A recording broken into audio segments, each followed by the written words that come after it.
여러분 이런 거 한번 생각해 볼까요? 자, 한계 성토라는 문제가 나왔습니다. 이를테면 영어 선행 문제가 잘 나옵니다. 여기 사실은 요거는 주로 토질 기술사에서 문제가 나왔다가 자 토목 시공 기술사에서도 계속 출제가 되었던 그런 문제입니다.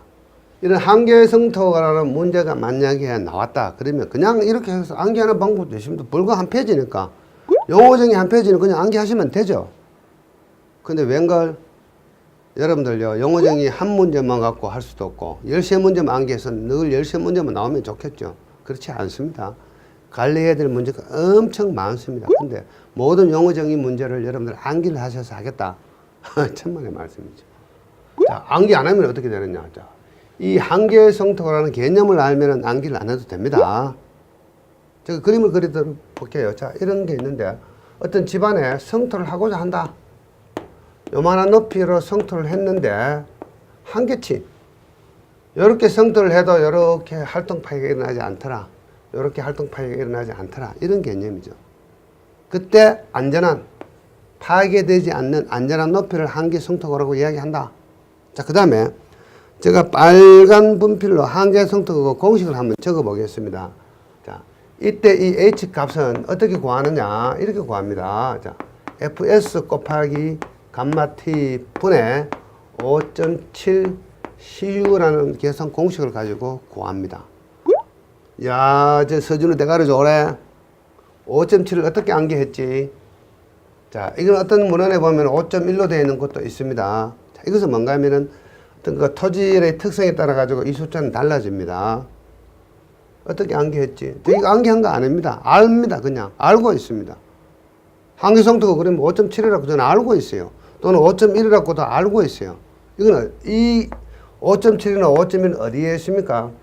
여기에 있어요. 여기에. 암기 공간에 있는 것이 아니고 분석하고 이해하고 파악하는 공간에 이 5.7이라는 숫자가 여기 들어 있습니다. 이 기억 공간에 있는 게 아니에요. 이게. 그래서 공부를 개념적으로 이해하면 이거는 뭡니까? 암기 안 해도 되는 내용들입니다. 이건 어떤 개념인가 하면은 이 5.7 CU하고 fs 감마 t라는 개념이 있는데, 자, 여기에서 어떻습니까? 이 흙의 밀도가 감마 t라면은 감마 t 곱하기 h 하면 뭡니까? 이 토체의 밑으로 내려 누르는 무게 중량 값이죠. 중량. 이 성토체의 무게입니다. 그런데 이 5.7 CU는 뭐냐? 여기에 있는 이 집안의 비배수 전당 강도가 CU다. 자, 그러면 여기에서 어떻죠? 이 방향으로 집안이 견디는 힘이 있는데 이것을 우리는 극한 지지력이라고 이야기합니다. 극한 지지력. 극한 지지력은 QD라고 쓰는데 이 QD 값을 계산할 때 미리 경험적으로 5.7 CU이더라. 토질의 성질에 따라 가지고 5.1이 될 수도 있고 5.7이 될 수도 있고 또 다른 숫자를 적용할 수도 있습니다. 이것은 뭡니까? 기준에 이 기준이 다 정해져 있습니다. 이 기준들이. 자, 그래서 이런 공식을 쓴다. 결국은 이 상부에 있는 것은 뭔가 하면은 극한 지지력. 이 극한 지지력하고 이 토체의 무게. 자, 이것을 다른 방법으로 써보면 어떤 공식이 나오냐면, 자, 여기다 적겠습니다. FS는 이런 공식이 나와요. 감마 t h분에 여기 있는 5.7 CU. 자, 여기서 감마 t h는 뭡니까? 이 상부의 하중값이고 5.7 CU는 뭔가 하면 QD라는 극한 지지력이다. 자, 그래서 한계 성토를 구하는 방법이 있어. 첫 번째 극한 지지력을 구하는 방법이 있고, 자, 여기서 어떤 일정한 높이를 했을 때 이 부분이 파괴가 일어나느냐 안 일어나느냐. 그래서 원호활동법. 사면 안정 해석으로 한계 성토를 구하는 방법이다. 크게 두 가지가 있습니다. 자, 요 정도 알면은 이거 여러분 어떻습니까? 암기를 하는 겁니까? 아니면은 이해를 하는 겁니까? 자, 지금 제가 설명드린 이 내용들은 저는 죽을 때까지 잊어버리지 않습니다. 영원히 저는 무덤에 갈 때까지 이 내용을 잊어버리질 않아요.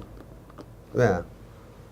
이거는 이 공간에 있기 때문에 분석하고 파악하고 이해하는 공간에 저장이 되어 있고 암기한 것은 여기에 저장이 되어 있습니다. 그래서 여기에 저장된 것은 이해하고 분석하지 못하면 다 빠져나가 버립니다. 자, 이게 암기와 어떻습니까? 이해의 차이죠. 제가 왜 이 귀한 시간에 칠판에 판서해가면서 이런 이야기를 하느냐. 공부를 할 때, 접근할 때 저렇게 하셔야 됩니다. 저는 저렇게 했습니다. 암기한 적이 없습니다. 저는. 암기가 안 돼요. 저 같은 경우는. 저는 모든 공부를 할 때 저렇게 했습니다.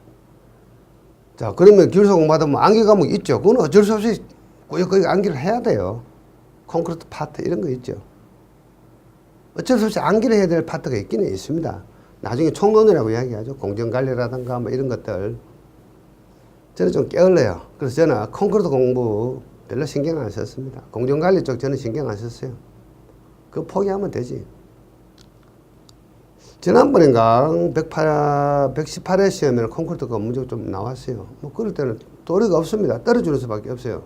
내가 공부하지 않는 파트를 만약에 다룬다면은 그거 안 나올 때 합격할 수도 있는 거고. 뭐 어쩔 수 없죠.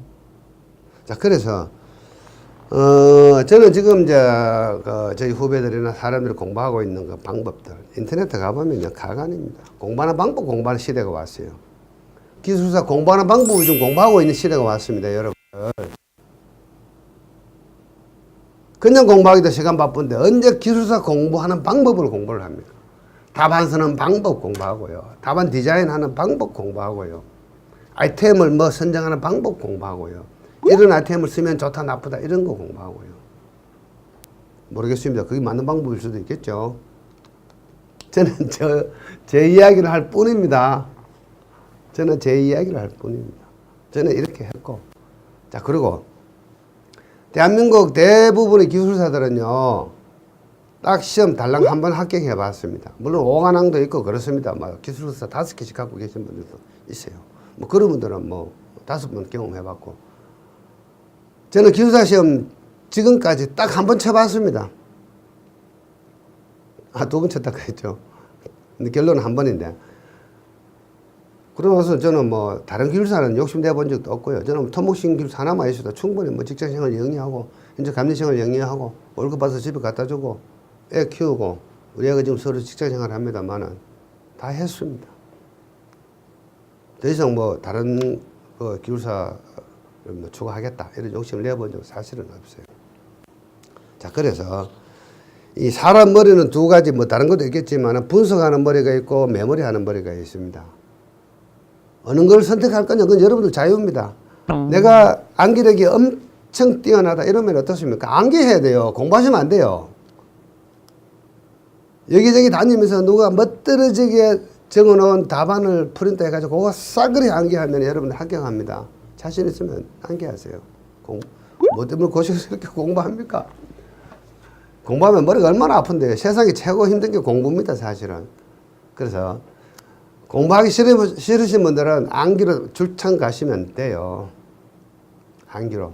근데 암기는 제가 말씀드렸죠. 한계가 있습니다. 어디까지 암기할 거냐?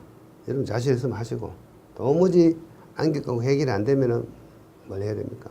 공부를 해야 됩니다. 공부를 해야만이 합격할 수가 있습니다. 그 외에 뭐 많은 이야기들 하고 싶은 것들이 많은데 제가 한 가지 갖고 뭐 계속 이야기하다 보면은 뭐 밑도 끝도 없죠. 제가 이 방송을 하루 이틀 하고 말 것도 아니고 제가 죽을 때까지 이 방송을 할 겁니다. 기술사 시험 제도가 없어질 때까지 제가 이 방송을 할 겁니다. 왜? 근데 저 의무처럼 느껴졌어요. 이게 제가 58개띠 나이 60입니다.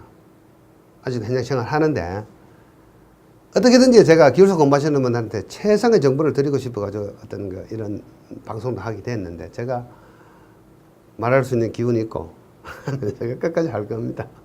왜? 누군가에게 도움을 줄 수 있기 때문에 하는 겁니다. 누군가에게 도움을 줄 수 있기 때문에.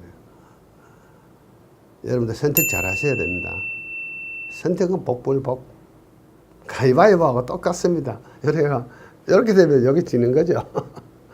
이렇게 되면 내가 지고 한순간에 선택은 갈림길이 만들어집니다. 여러분들 공부를 어떤 방법을 하느냐 어떤 방법을 하느냐 이 방법으로 가면 3년 걸리고 이 방법 가면 1년 걸리고 뭐 그런 거 아닙니까? 재미삼아 한 3년 할 것 같으면 뭐 이렇게 가면 돼요. 나는 1년 만에 박사를 내고 싶다 그러면 이렇게 가면 안 돼요. 6개월 만에 합격시켜주겠다는 저 그런 소리 못합니다. 저거 무슨 짓을 여러분들 6개월 만에 합격시켜줍니까? 택도 소리 하지 마십시오. 제가 어떻게 6개월 만에 합격시켜드립니까? 제가 3개월 만에 합격했다고 여러분들 3개월 만에 합격시켜줄 수 있을 것 같습니까? 저 못합니다. 사람마다 개인차가 있습니다. 그리고 운칠기삼. 운칠이 따라와야 됩니다. 저는 운칠기삼이 아니고 운구기일. 제 합격할 때는 운이 9개, 기술 하나입니다. 정말 저는 천운이 따라가지고 뭐 어떻게 하다가 합격을 한 건데, 여러분들 기술사 시험요 6개월 만에 합격한 사람이 있기는 있습니다. 있는데 그거는 특수한 경우입니다. 특수한 경우. 특수한 몇 퍼센트의 사람들이고, 기본적으로 최소 1년, 좀 2년 정도, 1년 반, 2년 정도는 해야 여러분들이 어느 정도 하실 수가 있습니다. 자, 그래서 여러분들 콩나물 키워 보셨죠? 콩나물 키우다가 콩나물 썩으면 콩나물 한 톨도 나물 못 해 먹습니다. 그래서 콩나물 썩히는 그런 공부 하시면 안 됩니다. 한 방에 빠른 시간에 어떻게 해보겠다고 덤비면요, 지뢰 포기하고요, 죽을 때까지 기술사 합격 못 합니다. 제가 같이 공부하신 분들을요, 아직까지 기술사 합격을 못 하신 분들 많이 있습니다. 제 친구들 주변에. 왜? 콩나물처럼 썩어가지고 포기했기 때문에 지금도 못하고 있어요. 새삼스럽게 지금 뭐 기술사 공부한다고 덤빌까요? 그 사람들이 못 덤빕니다. 자신도 없고, 처음에 길을 잘못 들었으면 결국은 그런 결과를 초래할 수가 있습니다. 이것도 제 말입니다. 요거 저 말은 이야기입니다. 저 이야기에 동감하시면은 저를 좀, 저 이야기를 믿고 좀 따라오시고, 지난번에 그런 말씀 드렸습니다만은, 멋진 이야기다 싶으면 요거 있지, 엄지척. 제 친구 봐라, 말도 엉망이고 보니까 뭐 경상도 사투리 쓰고 뭐 대도 안 하는 이야기 한다 싶으면 이렇게 하면 됩니다. 싫어요. 저는 싫어도 뭐 싫지 않습니다. 뭐 살면 살다 보면 이것도 할 수 있고 저것도 할 수 있는 거고 그런 건데, 그래서 여러분들 콩나물 키우는 거 그거 한번 곰곰이 한번 생각해 보십시오. 초기 단계에서는 어떻습니까? 하루에 한 번 물 주고, 조금 sak이 돋으면 하루에 2번 물 주고요. 좀 컸다 싶으면은 하루에 3번씩 4번씩 물을 줘야 됩니다. 그래서 콩나물 물 주기처럼요, 처음에는요 겸손하게 차분히 공부를 한번 들어가 보시고, 내가 어느 정도 자신감 있을 때 물을 많이 주면 됩니다. 그때는 뭐 이 정보 저 정보 다 여러분들 것으로 재고정해서 만들어 쓰시면 된다, 이렇게 생각하시면 되겠습니다. 자, 그래서 나머지 많은 이야기들은 또 두고 해보기로 하고요. 자, 오늘은 제가 공부했던 경험에 대해서 말씀을 해달라고 이야기했기 때문에 제가 공부했던 경험 이야기를 조금 해드려 보기로 하겠습니다.